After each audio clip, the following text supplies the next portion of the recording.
Haha. All right, so Don, I'm going to have to save the video to the library's Zoom. So it will not be immediately up on our YouTube, but we will make sure we get that taken care of as soon as possible. Just so you're aware, slight change of pace this evening. Okay. All right, but with that, it's officially time to start this evening's program. Thank you to everybody that has joined us this evening. My name is Bethany Pearson. I am the program and volunteer coordinator for the Everett Rail Marshfield Public Library. I'm very thankful that you have joined us for yet another excellent Family History Talks program. This evening, we will be covering the Homestead case files. It was also a much longer title. Forgive me for not being able to remember the whole thing, but it was about homesteading files of Wisconsin and how to be able to utilize those and access those to be able to use for family history genealogy purposes. But I'm going to hand this over to Don Schnitzler, who will be the one that will be discussing it. And he is clearly much more aware of this particular topic.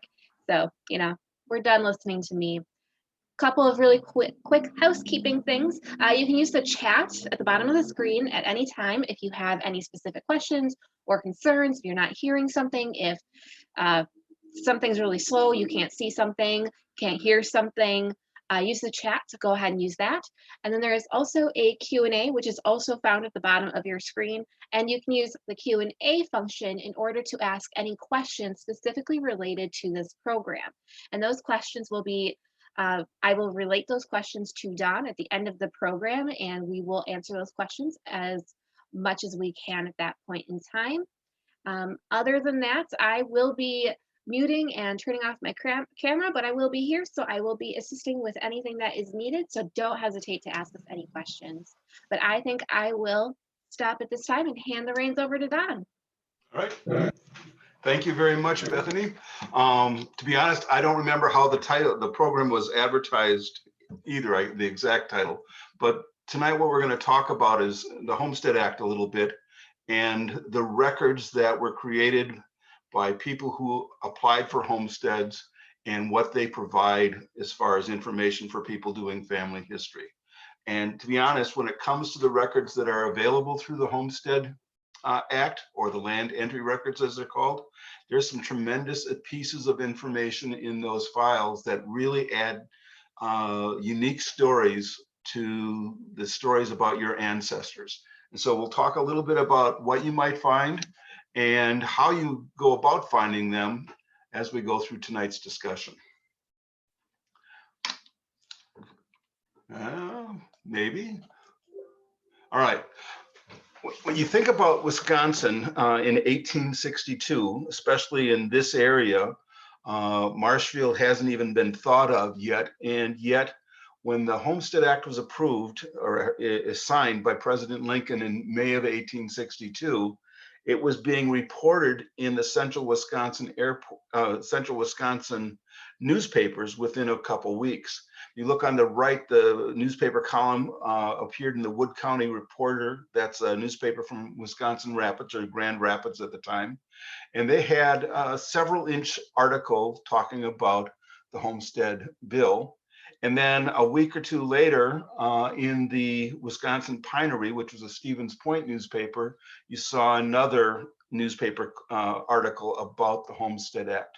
It was big news. It was something that people had wanted to see done, and it couldn't be accomplished until after the South seceded from the Union. It allowed their votes to go through and pass the Homestead Act.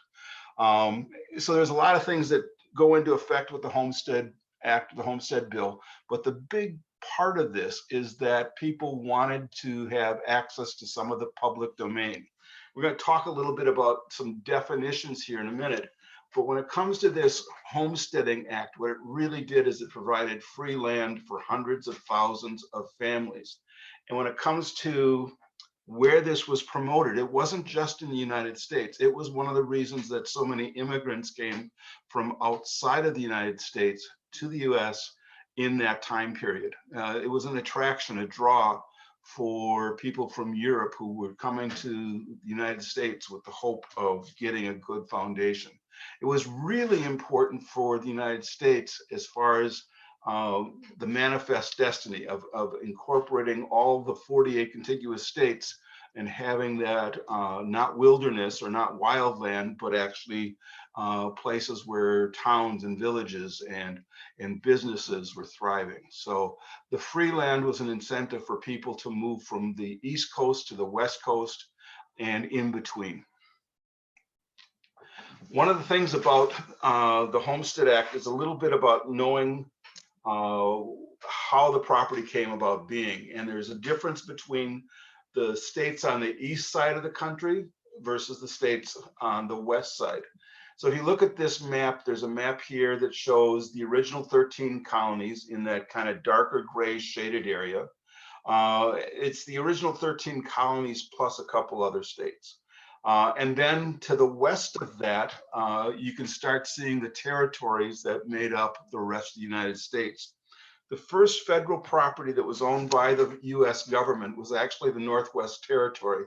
And that was made up of Ohio, Indiana, Illinois, Wisconsin, and parts of Minnesota. And that land originally belonged to the 13 colonies. But after the American Revolution and the country gained its independence, the original 13 colonies gave that property to the federal government to help pay the bills for the costs of the war. And the original intention was to sell the land to generate revenue for the government. But there was always discussion about, well, what if we were to donate this land or give this land so people would settle the territory? What would be the advantages of doing that? And as the United States acquired more and more land, and you can see by 50 years, 1853, 1853 was the last acquisition of the 48 states. They had all this land and they needed to find a purpose for it. First, they were selling it, then they were donating it, but eventually they came up with this Homestead Act, and there were other acts before that that the Homestead Act actually built on. And the Homestead Act of 1862 was actually tweaked a number of times during its existence.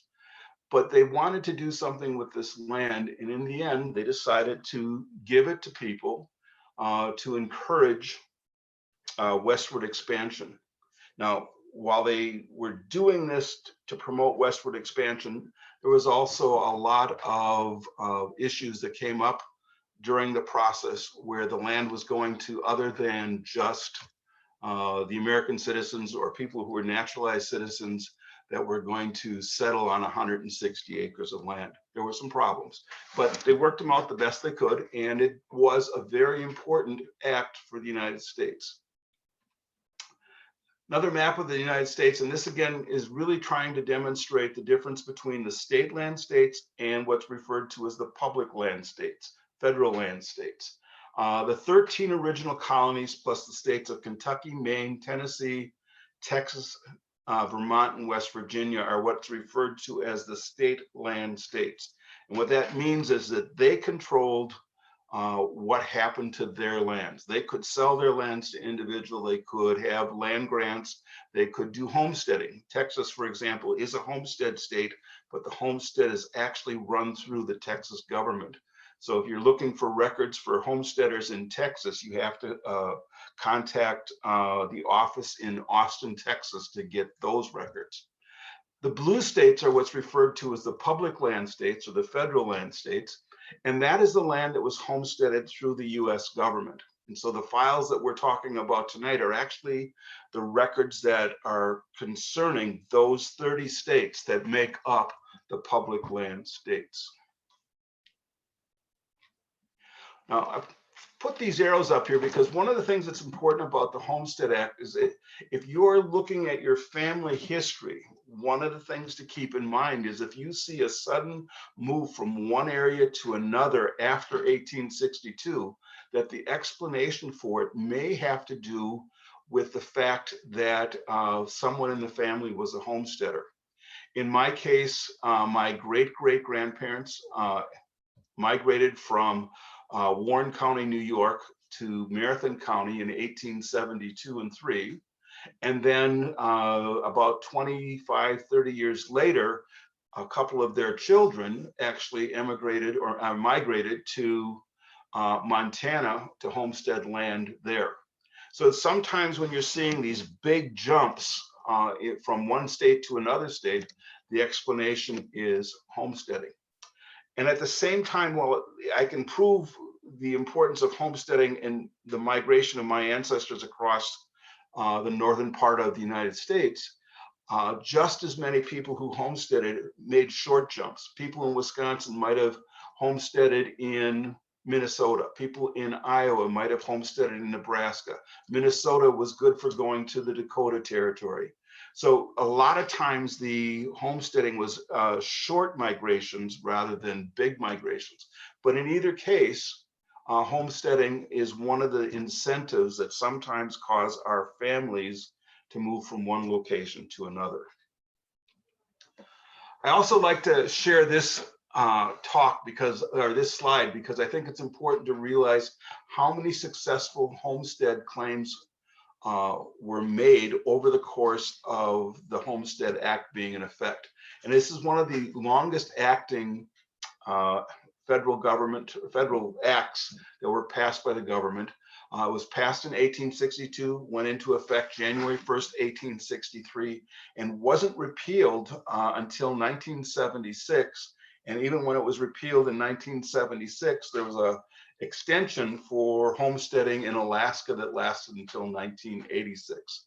So this is a really long-term bill.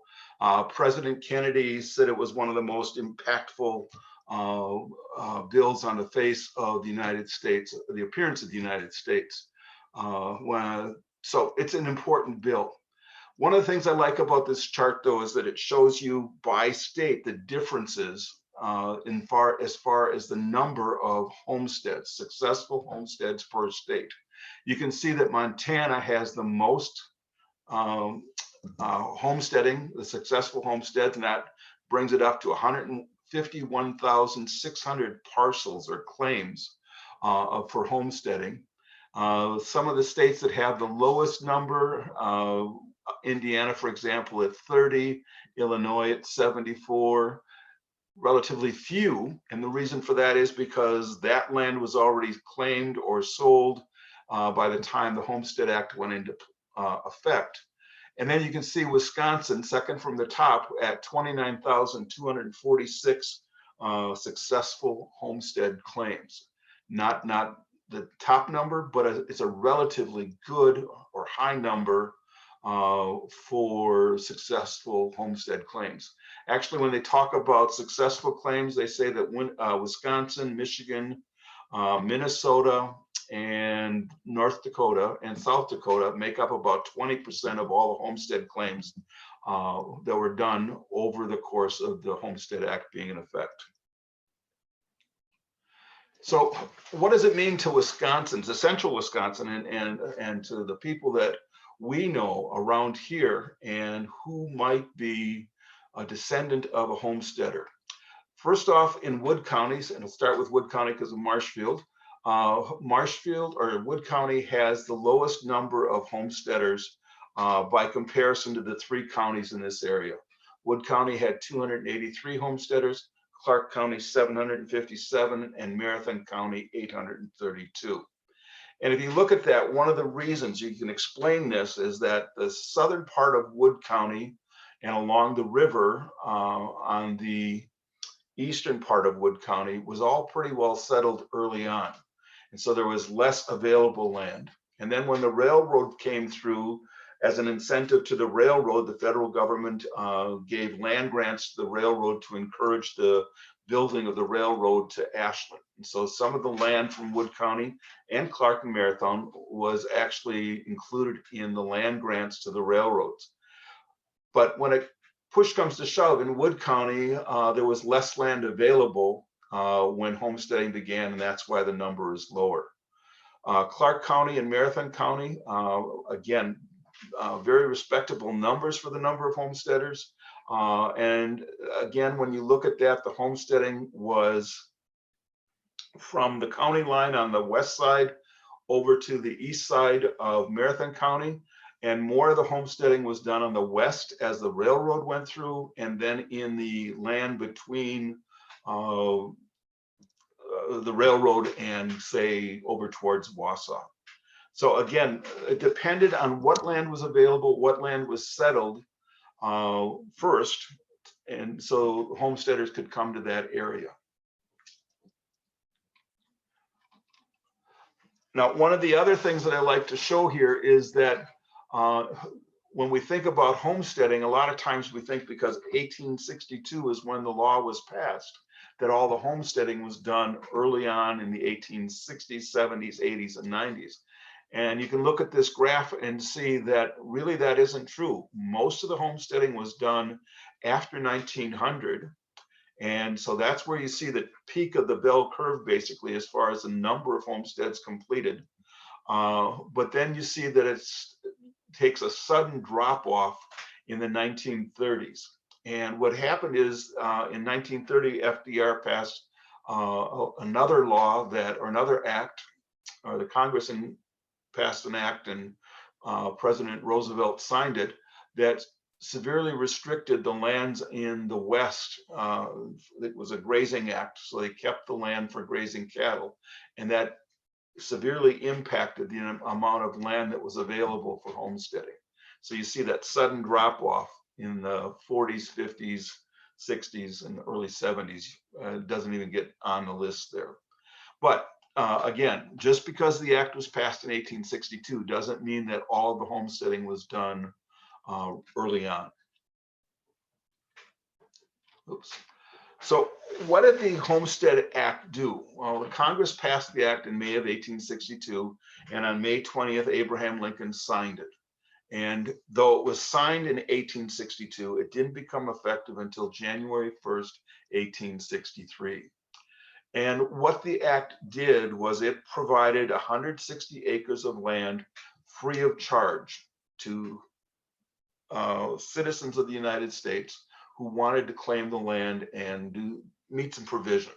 So first off, there was this 160 acres of land that was promised to people free. In order to get that land, though, you had to go through an application process. You selected the land, and then you had to pay fees. And while it says that you were provided 160 acres of land, it really depends on when the application was made. Early applications were probably for 160 acres of land, but not all of them were. I have an example of application that was made in Marathon County in 1878. It was for just 40 acres of land. And so it depends on where and what was available. First off, how much land you received. And then the 160 acres, when the government set that number, they had it in their mind what that needed to be. And they had 40 acres for the house, the barn, 40 acres for hay or crops that could be used to feed the cattle, 40 acres for pasture land, and then 40 acres for basically set aside for some type of cash crop that the farmer could sell. What the second requirement of the Homestead Act, though, was that a person was given this land provided. And so in order to provide or to really gain the title to the land, you had to meet certain provisions of that property. First one was that you had to build a home on the land, and then you had to cultivate the land, and you had to maintain residency for 5 years. Now, over the course of the Homestead Act, those requirements changed slightly. Sometimes a person could receive the title of the land after a year if they paid $1.25 per acre, or if they had been in the service, they could receive the title to the land. What they would do is they take the 5-year requirement and subtract the time that they served active duty during the Civil War. And so there was some fluctuation on this maintained residency for 5 years. You will see some of the Homestead Acts that show you that they were on the property for 2 or 3 years, and others that show that they were on the property for 6, 7, 8 or more years. but they were still maintaining their residency. Then the last thing that was included with this is that after you'd been on the property for the 5 years, for example, you had to submit proof and seek approval for the title or the patent of for the land from the government. And so when you look at the Homestead Act, it's kind of a three-step process: an application, meeting those provisions, and then submitting a request for the actual title to the property. Now, one of the things that's important to keep in mind is that there were approximately 4 million applications for homestead lands. But to prove the point that this is not an easy task for people, only about 1.6 million actually earned the title to the land. For some people, it was they didn't have the tools, couldn't raise the money to even get the application going, or once the application was made to meet the requirements to improve the land. And so there was a number of reasons why homesteads failed, and you can see there were more failures than there were successes. Now, as far as the eligibility goes, when it comes to being eligible for a homestead claim, when the rules were first passed, it said that any person who is the head of a household, they had to be 21 years of age, and they had to be a citizen of the United States, or would have had to file their declaration of intent to become a citizen. And then if you think about when this was passed in 1862 during the Civil War.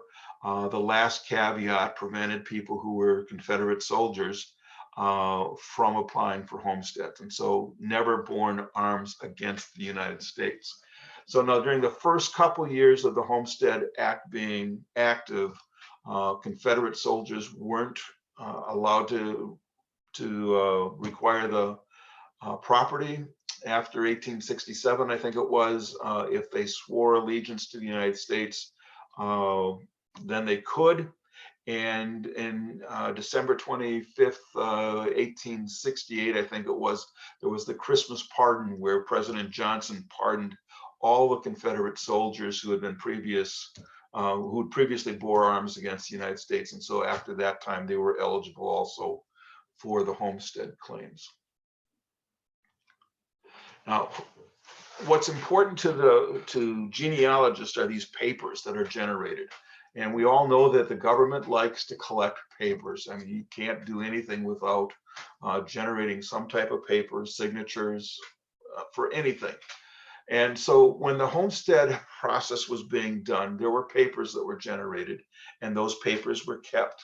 So if you divide this up into a three-part process, the homestead application being the first process, there was an application where you went in and you said that this is the piece of property you want.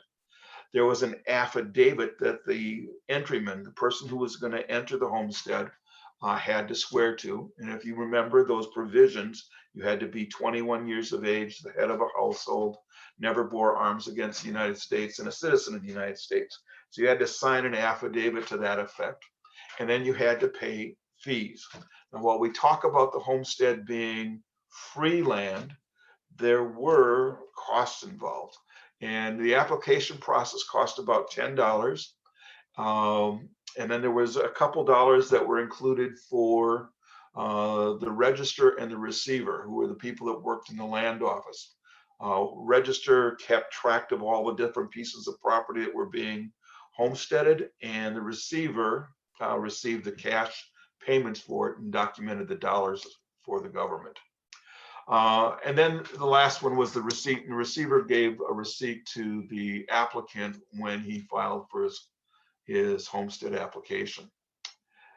We talked a little bit about the provisions. We'll talk about that some more.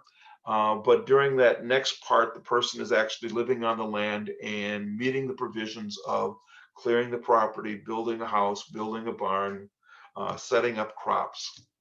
And then when that 5-year period is over, the Homestead Proof is submitted. And so what they had to do for the homestead was they had to provide testimony themselves. The land entryman or the claimant of the property would basically fill out an affidavit and say, this is what I did and what I didn't do. And then they had to bring in 2 disinterested or non-interested parties to come in and testify saying that, yes, this is what the claimant did for this property, and he should be able to make claim on this homestead, and the patent should be awarded to him. Not to do it too quickly, what happened was you had those two witnesses come in and you had the claimant come in, but before they could provide that proof of making the claim, it was published in a local newspaper saying that the resident A, B, and C were going to be here at the courthouse this day with the intent to make claim to their land. If anyone had reasons why they shouldn't be receiving that land, they could come to the courthouse and argue against it. Once all the proof was submitted, then it was reviewed and sent to the Bureau of Land Management, who actually, or the General Land Office, who actually submitted or returned a patent to the property. And again, before that was done, there was a receipt for the last payment. The initial payment was $10 or about $10, and the last payment was about $6. So for about $18, a person could receive this 160 acres of free land. And if you think about the value of $18, for example, from 1862 to present time, they were actually paying out like between $350 and $450, depending on what year they made this claim for this free land. And in some cases, that small amount of money actually restricted the people who could apply for homesteads and complete a homestead. Now, one of the things about the homestead papers, in addition to those things that I just mentioned, there are other papers that you can find in these records sometimes. Naturalization papers, because an individual had to be a citizen of the United States or must have declared intent to become a citizen. Sometimes you will find those papers in the land entry files, the homestead case files. If they were claiming credit for the time they were in the Union Army, there may be copies of discharge papers there. And if someone, one of the applicants or land entrymen passed away, a lot of times there's proof of the death of that individual. And then there's newspaper clippings and sometimes marriage or death certificates. Sometimes there's some surprises in the materials that you receive back. I'll show you a couple examples. So the National Archives has a really nice example of what the homestead application and land entry file looks like, and they use Charles Ingalls, Little House on the Prairie Ingalls fame. And anyway, what you have here is Charles Ingalls' application for a homestead in the Dakota Territories in 1880. And you see it says that I'm Charles Ingalls, that he lives in Kingsbury County, Dakota Territory. It gives a legal description for the property that he is applying for. And in this case, it was 1/2 northeast half quarter, section 3, township 110, range 5 and 6 in the Dakota Territory. So that legal description is something that's very important in all homestead applications, because when they first started to provide homesteads to the citizens, it was based not on their names, but on the location of the property. And so all the original records for homestead applications, whether they were successfully completed or unsuccessful, are recorded first by the section, the township, and the range, the legal description of the property. Now, each one of these applications specifically says how many acres it is. And this one was 154.29 acres. I have to think if I actually saw one that was an even 160 acres. They're always 160 acres or less when the first applications were made. The earlier applications were made at different points and at different places. The number of acres, the total numbers of acres that a homesteader was allowed to apply for actually increased. So there might be some for 320 or 640 acres too. But right now, most of the applications are going to be under 160 acres, those early ones, and they may not be exactly 160 acres. You'll see the odd numbers. One of the things that the Homestead application or the Homestead case files are good for are providing multiple opportunities to find the signatures of your ancestors, because the homesteader was required more than once to sign these forms. And so as you're going through homestead applications or homestead records, quite often you'll find multiple copies of the signed documents. The other part of the homestead application process was the affidavit. And when you look at this affidavit, again, it says, I, Charles Ingle, Kingsbury County, Dakota Territory, swear that I am the head of a family consisting of my wife and 4 children and a citizen of the United States of America. Again, it goes back to those provisions that this land was made available to people who were the head of a household, 21 years of age, and a citizen of the United States. So you get that kind of information on the affidavit. And again, you look down at the bottom, you can see that it's got a signature by the entryman, Charles Ingalls here.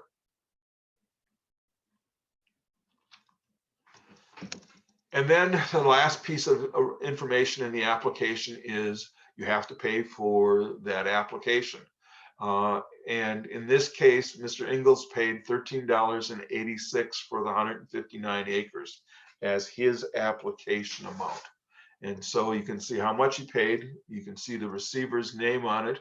And the receiver gives a receipt so that the homestead, the entryman, the homesteader, can actually enter the property and start the process of proving up his claim.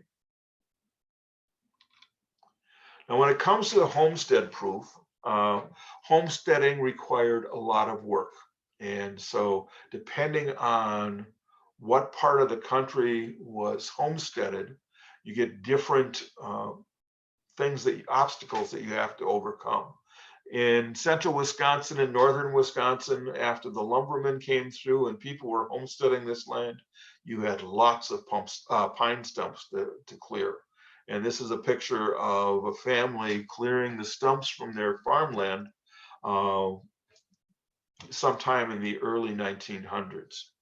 But in Wisconsin, we had pine stumps. In Nebraska, they had the prairie grasses, and that was a relatively thick, hard to work soil. So every place had their own little set of obstacles that the homesteaders had to overcome. But they did. And once they spent that time on the property, the 5 years was up. Then they had to provide testimony to the General Land Office. And so again, they were asked a series of questions. And this one, question 1 was, what is your name? Written in full and correctly spelled, your age and post office address. And here Mr. Ingalls answers, my name is Charles P. Ingalls, 50 years of age, living in DeSmet County, Kingsbury County, Dakota. And then there's another question. Question 2, are you a native? Yes. In his case, he was native born citizen. And one of the things that I've seen in a lot of these homestead applications and homestead files is they pay very close attention to citizenship because it's one of the requirements for completing a homestead. And I'll show you a couple examples in a second. When was your house built on the land, and when did you establish actual residence therein? As part of the provisions for homesteading, once a piece of property was assigned or applied for, they had 6 months to move on to the property. And so they always ask that question, when was your house built and when did you establish actual residence? And so Mr. Ingalls answers, in May of 1880, they built a frame house, 14 by 20, addition 12 by 16, 1 story.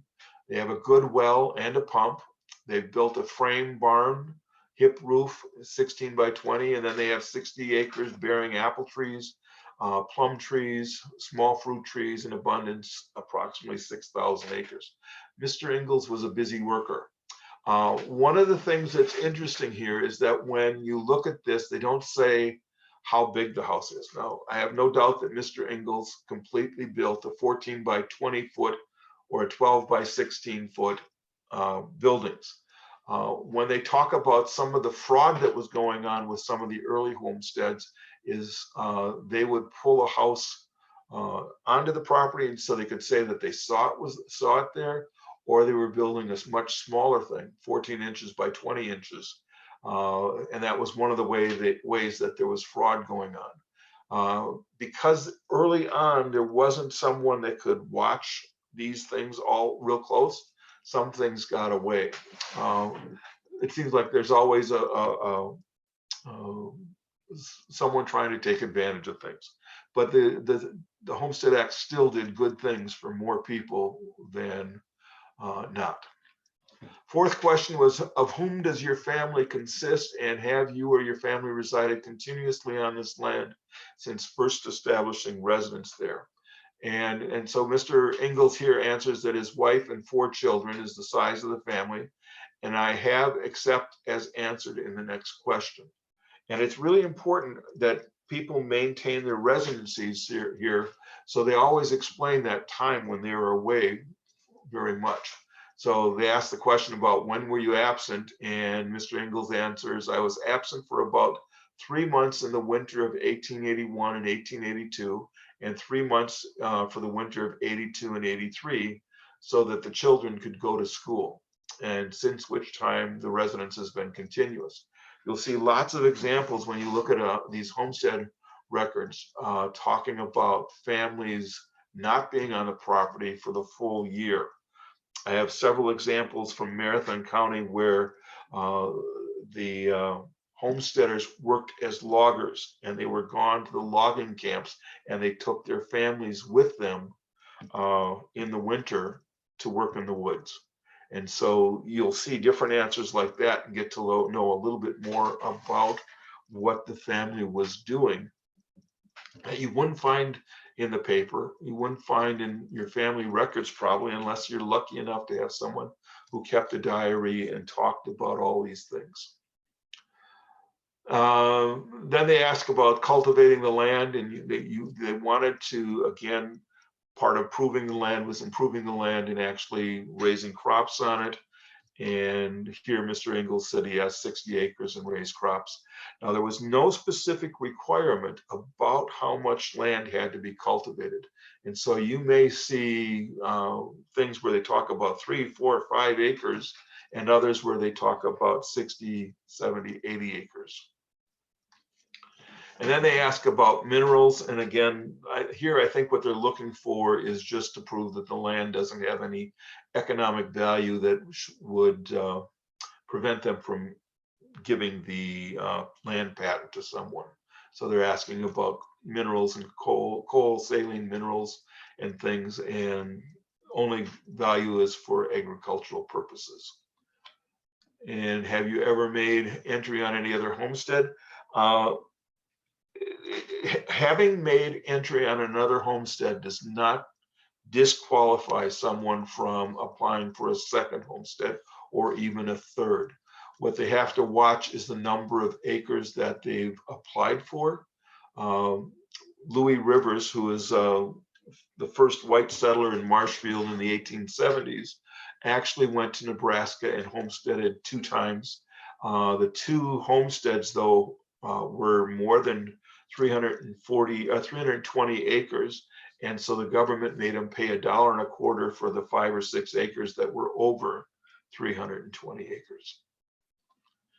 And then the question about, have you sold, conveyed, mortgaged any portion of this land? And again, the intent here is to make sure that they don't have someone coming in, claiming land, and then selling it to someone else right away, rather than, so it wouldn't be a legitimate homestead, actually, is what they're getting at. And in this case, Mr. Ingalls just said no, no, no.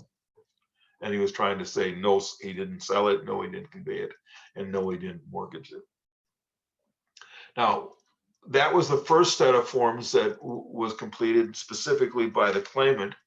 And then they bring in 2 witnesses and ask similar, if not almost identical questions. So what is your occupation? That's specific to the individual. And then how do you know the individual who's applying for the homestead? And then they go through and ask the questions that relate to whether or not the applicant is qualified, when they established their homestead, who was living on the homestead, and whether or not that residence was continuous.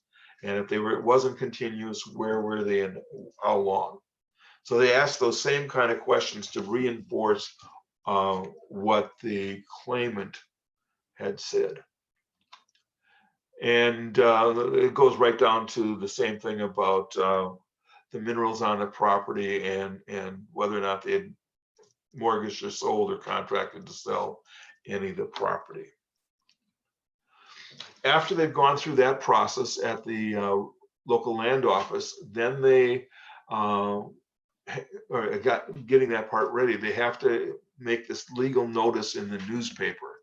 And so there's this intent to make the final proof that's actually published for 6 weeks in the local newspaper, and they are telling them who are going to be the witnesses.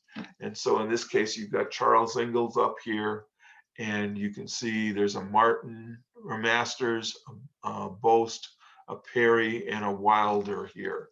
And while the individuals are not supposed to be directly related to the homesteaders, not have an interest, you can probably will remember that Laura Ingalls, Mr. Ingalls' daughter, married a Wilder, and this would have been her father-in-law. And when you get to small communities, everybody was knew each other and were related. So it's hard to meet that claim about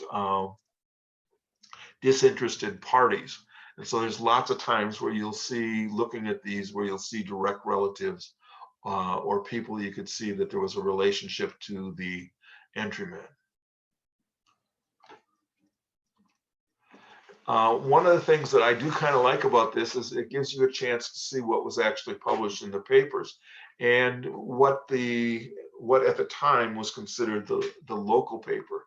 So here you have the public notice that appeared in the local paper, and you can see that on here it gives a specific name of the paper that was considered the local paper at the time. So here Mr. Ingalls' his claim is being published in the Kingsbury County News.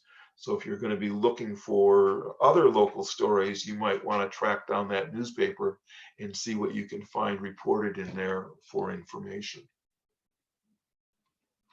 And there's a close-up of it. And again, it basically says exactly what was on the other form, that the date is going to be, the date is set up for May 7th. And the people who are going to be witnesses for Mr. Ingalls are John Owen, Martin, George Masters, and Royal Wilder. And then the other names are there for other people who are also having their hearings that same day. After that's done, the receiver basically collects another small fee. It could be up to $6. And you can see here it's $3.86, which you add that to the original $13, it brings it to just shy of $18.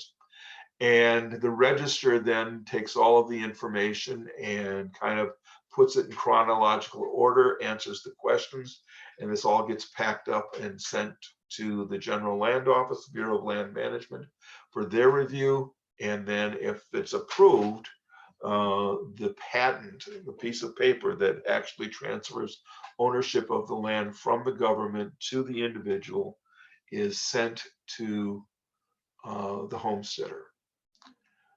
Now, one of the things about these patents is when the land patent was awarded, the original was given to the homesteader and a copy was kept at the Bureau of Land Management.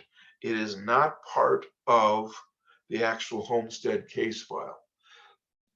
We can see the patent for all the successful homesteaders through the Bureau of Land Management. And I think I'll show you that next. No, I won't. I'll show it to you in a minute. But it's possible to get to these records and still see them if you don't have access to the original that the family would have been given. And these papers basically tell you where the property was. And if you look here, there's a legal description right here of the property. You've got the number for the certificate and for the application that was used by the original applicant.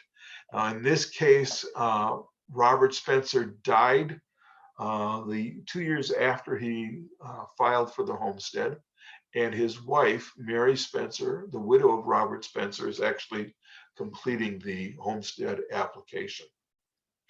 But you can get that nice description. And in the early years when these were done, the president actually signed these forms. So if you have an original, you might have an original signature of a president.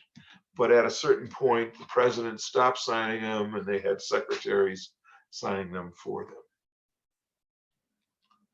Now, I'm not going to spend a lot of time talking about my family, but my family was a Marathon County homestead family. And I already mentioned that it was the reason that Robert Spencer came from New York to central Wisconsin in 1872. But this is Robert and Mary Wells Spencer's family. Robert was born in Ireland, Mary was born in Canada, and they had 12 children. Of the 12 children, one of them didn't survive. He died when he was 4 or 5 years old. And the other children grew up in New York. They were all born in New York and grew up there. But when you look at the family as far as who were homesteaders, the ones here in orange are all people who were connected with homesteading in the 1870s.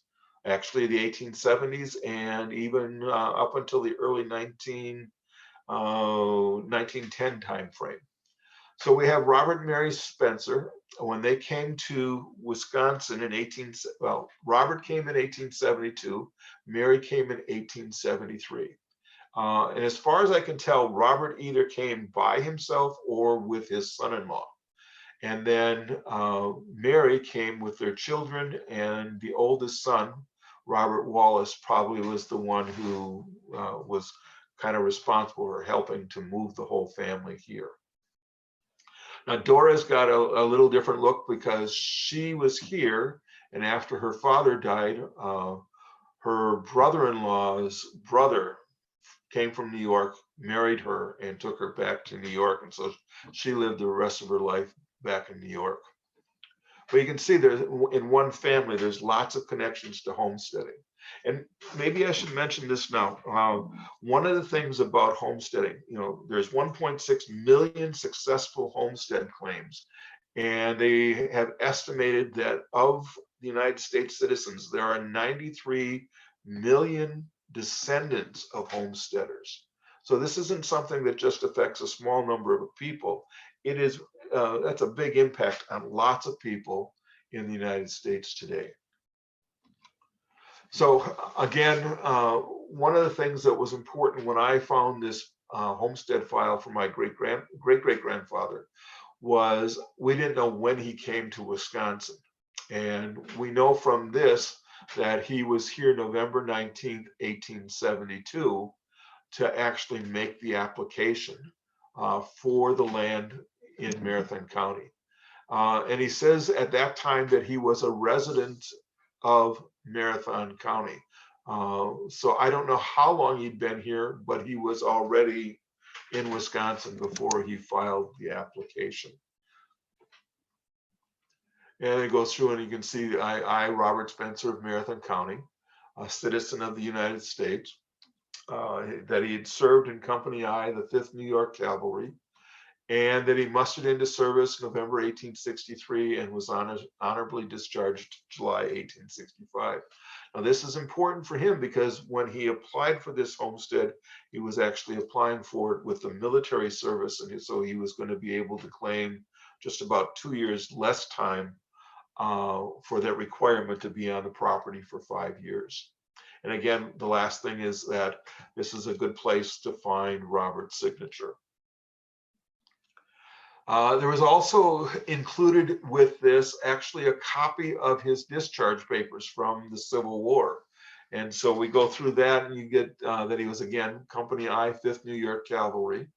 that he enlisted December 22nd, 1863. He was discharged 19 July, 1865, and that his birthplace was Ireland. The one thing that's interesting on this form is that it says his age is 24, and you can see that right here. In actuality, he was 44 years old and the father of 9 kids already when he went into the service. Asked what the occupation was, and he says he's enrolled as a farmer. And then again, there was someone who made a copy of this form, said they had certified all the information and that it was a true copy thereof.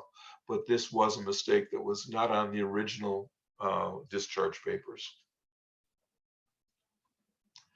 Then, unfortunately, my great-great-grandfather passed away shortly after arriving in Wisconsin, a couple of years after arriving in Wisconsin.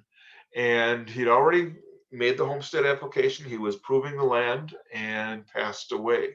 And so there had to be proof of that included in his homestead proofing process. And so we have his wife here saying that she is the widow of Robert Spencer, that he died on the 3rd of May, 1874, and then he resides in the Sid homestead.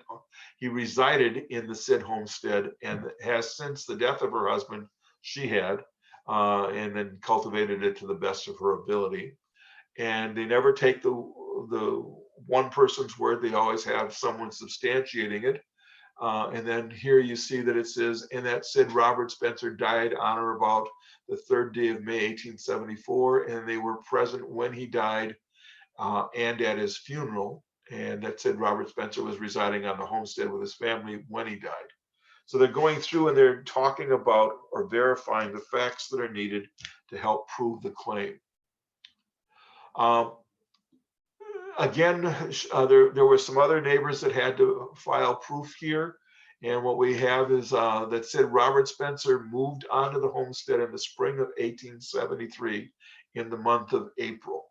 One of the things that's unique about their particular piece of property is when Robert Spencer homesteaded the property, they lived in Unity. They lived just north of County Trunk P, where it intersects with Highway 13 going north.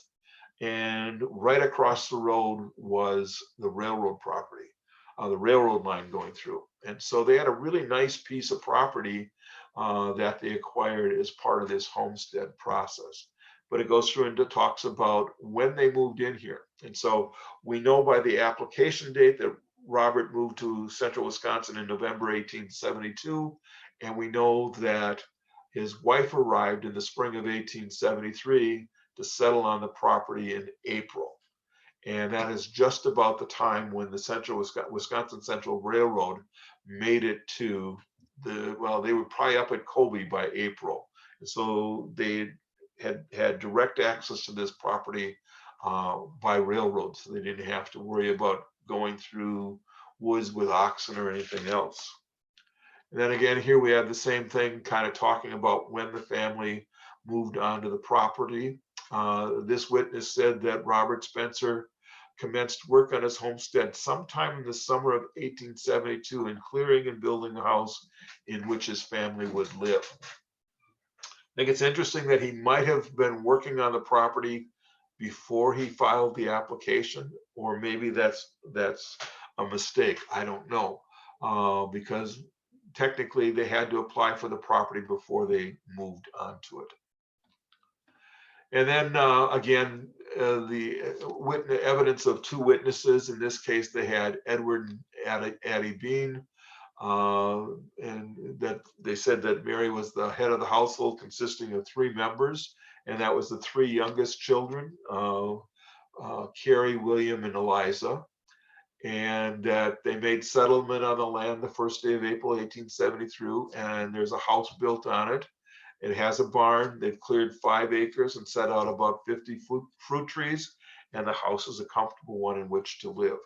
Now, the one thing about these 2 people that I should mention, Ed and Addie Bean, again, is non-interested parties. Addie is actually Mary Spencer's daughter, and Ed is her son-in-law. And so, again, it was very common to find that when you look at the witnesses to see relationships between the individuals providing that information, and the originally entryman or the person claiming the land. You can also find other content, and this one I think is kind of interesting. This is actually a homestead application for another member of the Spencer family. This is the son-in-law who may have come with Robert Spencer from New York to Marathon County in 1872. He's filing for a homestead in 1873. So he arrived here, probably helped his father-in-law with setting up and building the building that was on their property, and then claimed land himself. And what I think is interesting about this is a story that you would get lost after 115 years since the guy passed away. But he talks about Eugene Sweet being duly sworn, that the reason why he did not establish his residence on land within 6 months after making entry is as follows. Sometime in the summer of 1873, he commenced clearing land as he supposed his said homestead land, and had made considerable clearing, and was ready in December to haul lumber for the purpose of building a house, when he ascertained that by mistake he had commenced improvements on the wrong property. And so he cleared land on somebody else's property, and he basically had to start over with building a house for his own property. But that's a story that, one of the things about family history is you want the stories to add color to your family history, and this is a perfect example of something that is a nice story to have. And the only place you'd find it is probably in these records. Uncle Eugene and Aunt Mary Jane died in 1917. They died a week apart, so that's 105 years ago. There's nobody left to tell that story, but you can find it here in these records. I also mentioned that Louis Rivers, this is actually Louis Rivers' signature here. Louis Rivers was from Marshfield. In 1885, he takes off and goes to Nebraska, and he homesteads land.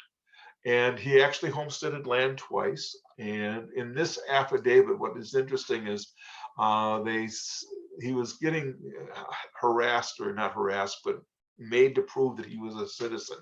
So he said that he made his declaration to become a citizen when he was 21 years of age, and that he is now 62 years of age. And so he thought that he should be naturalized. And then he goes on and says he is informed and believes that he is entitled to be finally naturalized after, during all the time he held the said homestead entry, and that since making his declaration to become a citizen of the United States, he has always been faithful and law-abiding citizen and attached to the principles of the Constitution of the United States. And then written in on this, I'm going to see if I can back up here. Written in on here, you can see that typed separately is the date 1893. The paperwork here was actually submitted in 1894, but here's the citizenship papers that were in his next homestead case file. And they had to ask for him again because he didn't submit them with the application. But you can see that on the 17th of October, 1893, Mr. Rivers actually was given a certificate of citizenship in the state of Nebraska. So again, you never know quite what you will find in these. There's certain things that you will find, the application process, the proofing, the things that people did to prove the claim. But there could be other documents or stories that will add to your family history that you wouldn't have had when you started. So it's always a good set of records to look at. Now, as far as obtaining homestead case files and land entry case files, all the originals are in the National Archives. But over the last 4 or 5 years, they have been, well, since 2013, probably started in 2011. So it's actually over the last 10 years. They have been digitizing these records. And so you can actually get some of these records online now. Unfortunately for Wisconsin, that's not true.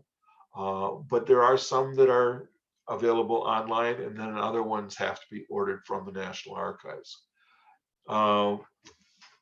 If you are going to apply for records, one of the things to keep in mind is that you have to have the legal description of the property if there's not an index to the homestead. And with records that are available through the Bureau of Land Management, though, that if a case was successful, you're usually pretty easy to get the description of the property and actually obtain the homestead records itself. So the first thing I think you should do is, if you're looking for family history, specifically homestead records for your family, you want to go to this website. It's www.generallandofficerecords, GLO records, Bureau of Land Management, BLM.gov. And it will take you to this site. It'll take you to this site in a minute. And what it does is that site contains records for patents. What were the transfer of land from the government to an individual or to somebody. And so what you have here is the General Land Office records that are online. 29% of them are properties that were sold. 28% of them are homestead grants. 22% are grants to the states, 12% grant to the railroads, military bounty land 7%, and then private land claims 2%.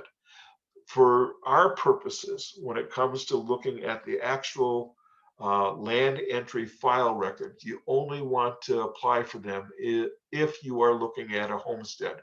If you're looking at a cash or credit sale, what you get is a sales receipt. You want the homestead grant records for land entry file records. So you want to look at those specifically and be sure that you're looking at a homestead grant. And I'll show you what you're going to look for. This is the Bureau of Land Management website.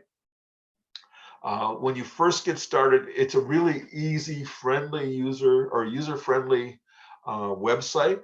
But if you're just getting started, the reference center here has lots of information in it that can help you make the searches easier.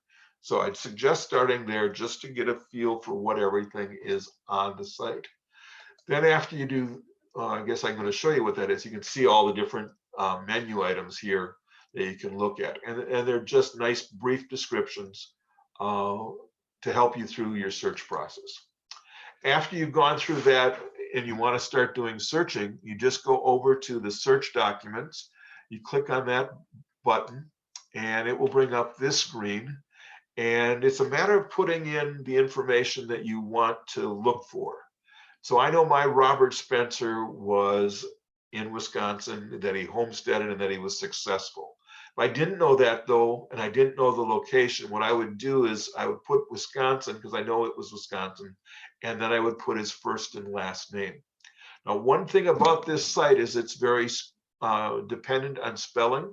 So if you have an unusual name that might be spelled different ways, you might want to leave things blank or play with the spelling, do alternate spellings if something doesn't turn up. In my case here, though, I just wanted to use this as an example. I know that they were in Wisconsin and in Marathon County. I could have put Marathon County down, but sometimes less is more. And so you could do a search for Robert Spencer in Wisconsin and get a list of them, or you could do a search for just Spencer and get a bigger list.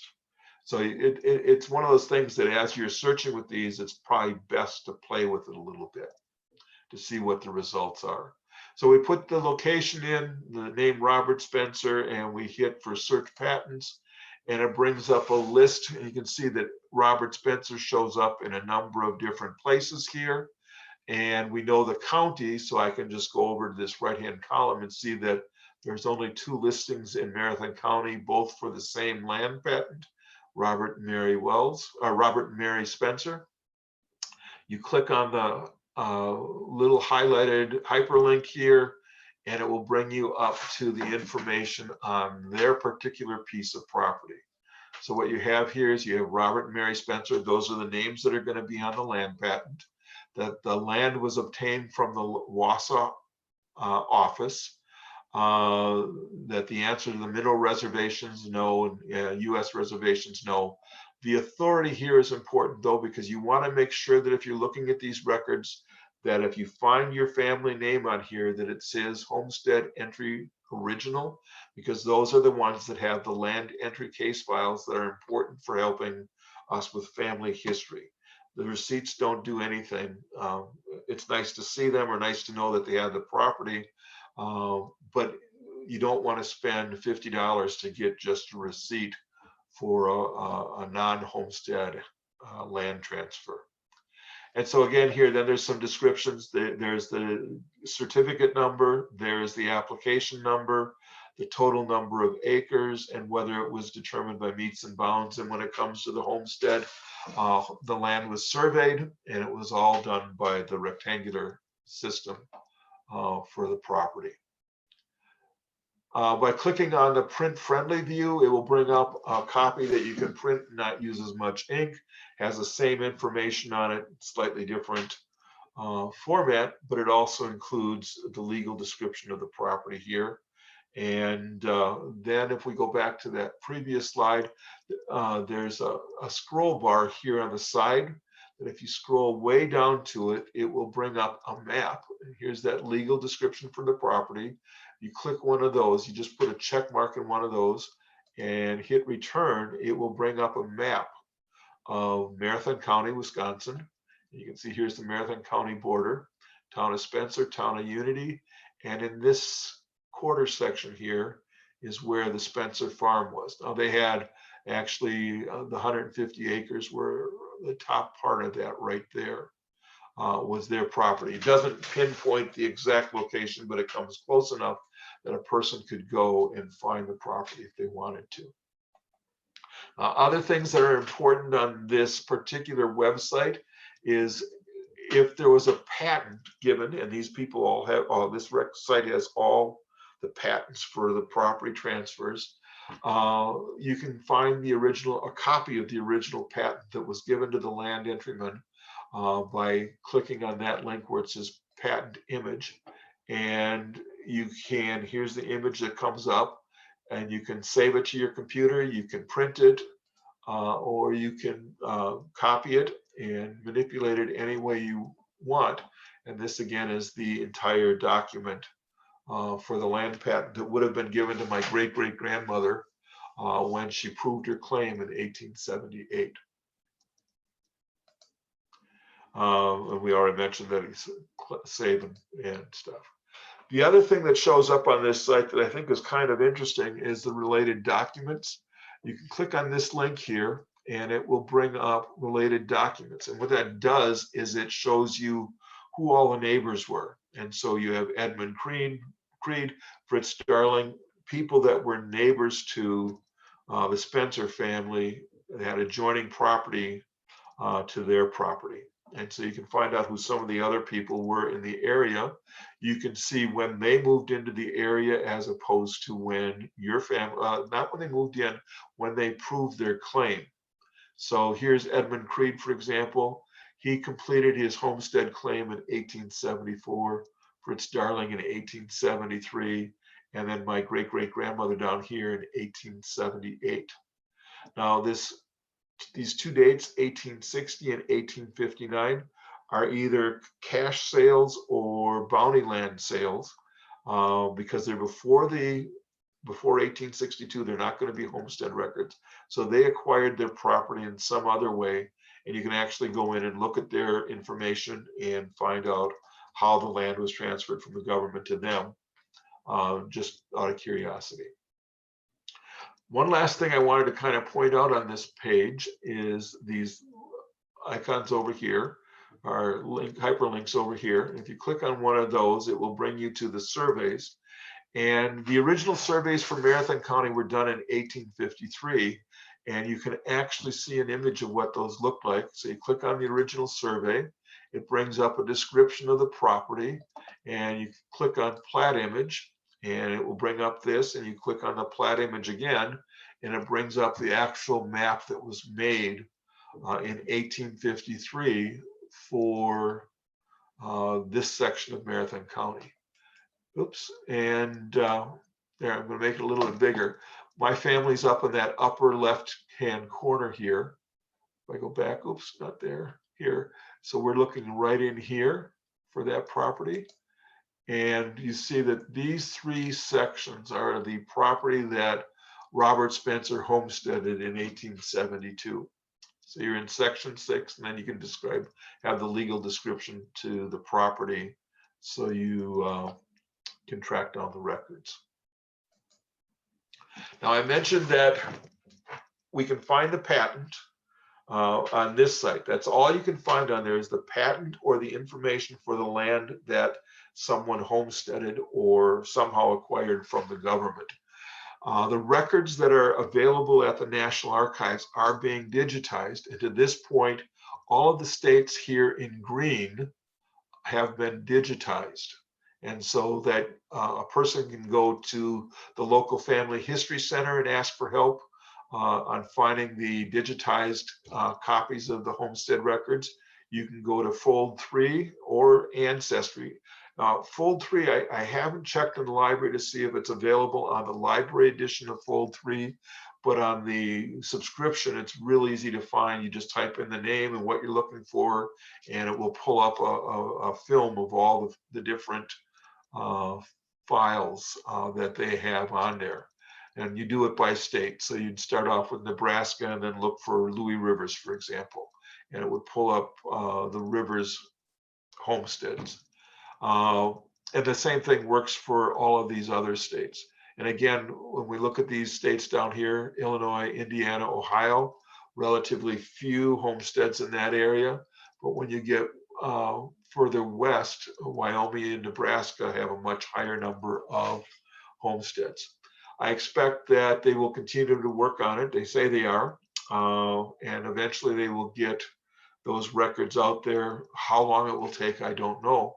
But one of the things is that if you're not in a hurry to get these things, know that they are going to be digitized, and they have been working on digitizing them. And someday they will be available to use from your computer at home or at the library. If you can't wait, you can apply for them or order them through the National Archives.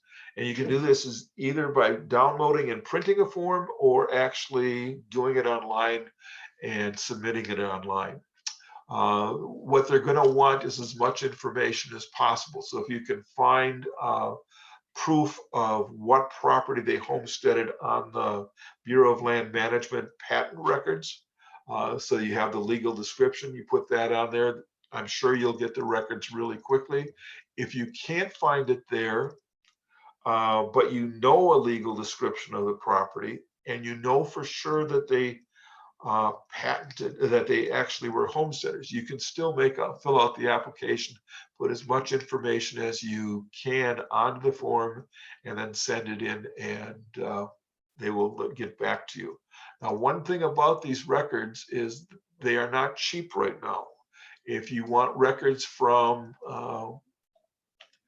if you want records from the National Archives, this form says 40, but they've increased it to 50. I apologize. I was going to change that. I didn't. So to get the files, the complete homestead files now cost $50 from the National Archives. Generally, there's 15 to 25 pages. I'd want to say in the ballpark of 20, but I know I have several examples where there's less than 20 pages and a couple examples where there's more than 20 pages. So let's say ballpark figure of 20 pages of information. Anyway, you fill out the form, send it to them, or you fill out the form online and click send, and they will let you know if they find the record and charge you for the files. So there is an index for all the post 1908 land files for some states, not all states. Let's see. It gets a little confusing because there's land entry files for Alabama, Alaska, Arizona, Louisiana, Nevada, and Utah. And you can find those on your form. But if you provide as much information as you can with the legal description of the property, the National Archives will find the information and send it to you. So That's how you would go about getting the form. And again, if you complete the form, the fee for the records are $50. And I have spent most of my time looking at successful claims in my family. There are examples in my family where people homesteaded and were not successful. The problem when you have someone who filed an unsuccessful claim, you don't have the legal description of the property. And so if you have someone in your family you know homesteaded but didn't complete the homestead, it's difficult to find that record, but that record exists. It may be only the application. You don't know how much of the process they went through. So what you want to do is you want to find out what you can to prove where the property was. So if you can find them in the Bureau of Land Management tract books, which are available through the LDS Church in many cases. In Wisconsin, they're at the State Historical Society. The problem is there's thousands of names in there and they're all arranged by the legal description of the property. So without knowing what the legal description of the property is, you're paging through all of the different legal descriptions to see if you recognize a name. It's a difficult thing to search. So far, they haven't been indexed. And the only way to do it is to go through page by page and try to find them. If you are going to make a request for this particular set of records or a set of records for land that was not successfully claimed, you need that legal description to ask for any record for a case that wasn't finished, that was rejected or canceled for any reason. So you have to go through the work. And I'm still going through pages and pages of North Dakota land tract books because I want to find a record for where my family went before 1920. They were not successful in homesteading in North Dakota. And the only place to find the legal description, because it's not recorded anywhere in the family records, is through these books. And it's just page by page looking. So anyway, that's kind of what's important to keep in mind about these things. There's a caveat about ordering records from the National Archives, especially right now with COVID. I don't know how many people they have in their building working, but they say that we're supposed to allow several months to ordering forms. They've been very good about getting things back to me in less than 2 months' time when I've ordered records. So anyway, what we talked about tonight was the kind of the Bureau of Land Management, the General Land Office databases, that they provide easy access to land descriptions for those who were successful. We also talked about the fact that you can get these records from the National Archives, and then depending on the state where you're looking, some of them are available through the Family History Center, Fold 3, or Ancestry. And we've also tried to demonstrate that some of the land entry records actually provide details about an ancestor's life that you're not going to find anyplace else. I see I spelled found wrong, I apologize. The story about my uncle Eugene, great uncle Eugene, moving onto the wrong property or clearing the wrong property when he first homesteaded. It's kind of a priceless story. And the only place that I've ever seen it is in his land entry files from the National Archives. And so with that, I'll stop, and if anyone has any questions, I will try to answer them. And oh wait, I should mention, this is actually, I think, Eugene Sweet's homestead. This was a picture taken in the 1970s.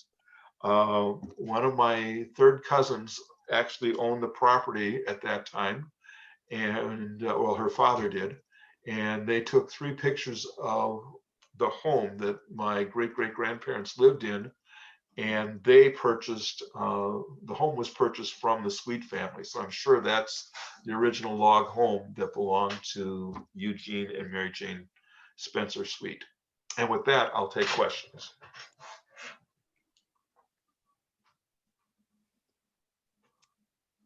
My cat wasn't here until you said, okay, I'll start taking questions. And then she's like, oh, questions? Bethany's going to be turning on her camera again? So I'm here. Yes. So far we haven't had any during the talk itself. Okay. It was a very informational heavy program, specifically just focusing on how to access, and I haven't seen any questions on that. So we'll give everybody attending an opportunity to type in those questions. I'm half the time as I'm saying that, something will pop up because you guys are currently typing while I talk, but I'm going to take this opportunity to thank Don for putting together this presentation. It's a fantastic presentation. And for everybody that has joined us this evening, I hope you were able to take something away from this and will be able to utilize the information that Don was able to share with you for how to utilize, yes, I used that word twice, how to use the homesteading case files for your own research. All right, we do have a question from Carrie. Homesteading was only for farming. It seems so, but just checking to see if land home was only for farming purposes. And actually, the different homesteading amendments, some of them were, there was one called the Timber Act. There was the Timber and Stone Act. There were different things that were added to the original Homestead Act based on location. So, for example, if you were in the West where they wanted to repopulate the forest, it was something about 40 acres of timber. If you maintain 40 acres of timber, you could get the homestead. There were different requirements put on, and it wasn't just specifically for farming. The thing with homesteading is there had to be some subsistence. You know, you had to be able to grow crops and things for yourself. And so there was kind of a requirement for agriculture, but it was also, there were other things there related to it. Louis Rivers raised hogs, for example, in Nebraska. If you go out west, there was a lot more grazing animals. So there might have been, that might have been what they were doing with the farmland or the land other than just grazing crops.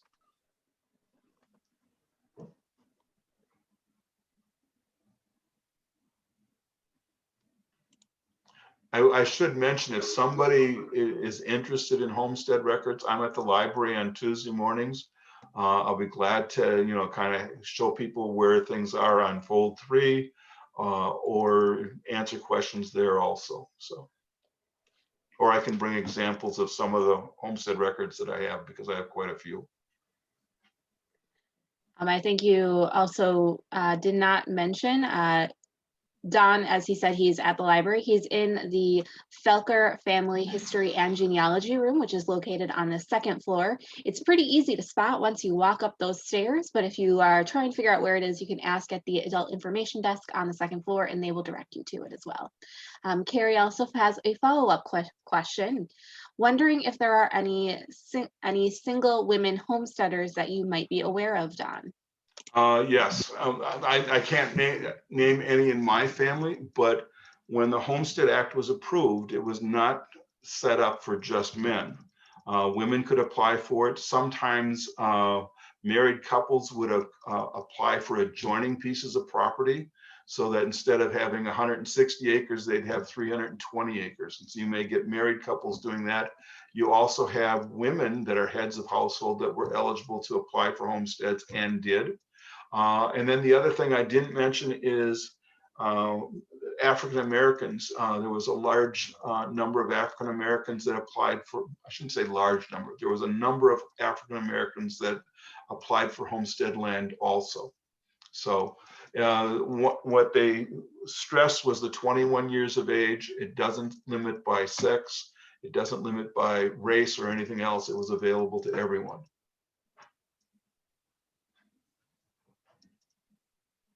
All right, I haven't had any other questions come through yet. We'll give it just another moment here just in case, but I think we may have reached the end of our questions. Clearly, we have not ended the time that my cat wants to be the center of attention though. Yeah. All right, I haven't seen any other questions come through, so we are going to wrap up this program. Thank you to everybody one more time for joining us. I hope you have a great evening, and we hope we will see you at our next one. Thank you. Oh, somebody just popped up a question. Perfect timing.